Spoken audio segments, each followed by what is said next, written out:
புதையல் கிடைக்கும் ஆசையில் குழந்தையை தத்தெடுத்து நரபலி கொடுக்க முயன்ற தம்பதியை கைது செய்துள்ளனர் போலீசார்.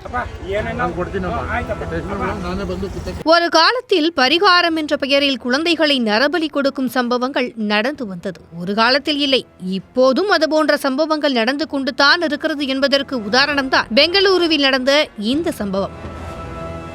பெங்களூரு அருகே ஹோஸ்கோட் நகரில் உள்ள சுளிப்பள்ளி கிராமத்தைச் சேர்ந்தவர் சையது இப்ரான். இவரும் இவரது மனைவியும் சில மாதங்களுக்கு முன் புலம்பெயர் தொழிலாளியிடமிருந்து ஆண் குழந்தை ஒன்றை தத்தெடுத்துள்ளனர். போலியான பிறப்பு சான்றிதழுடன் குழந்தையின் உண்மையான தந்தையுடன் சட்டப்படி இல்லாமல் ஒப்பந்தம் ஒன்றும் போடப்பட்டுள்ளது.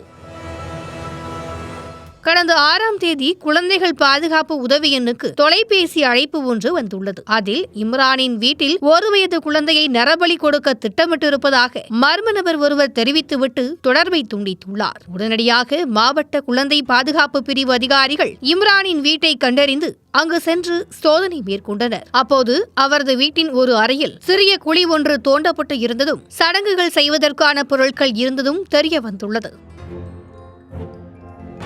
குழந்தையை மீட்ட அதிகாரிகள் போலீசாருக்கு தகவல் தெரிவிக்க சம்பவ இடத்திற்கு வந்த போலீசார் இம்ரான் மற்றும் அவரது மனைவியை கைது செய்தனர். அவர்களிடம் மேற்கொள்ளப்பட்ட விசாரணையில் புதையல் கிடைக்கும் ஆசையில் குழந்தையை நரபலி கொடுக்க முயன்றது தெரிய வந்துள்ளது. இதுகுறித்து தொடர்ந்து போலீசார் விசாரணை மேற்கொண்டு வருகின்றனர்.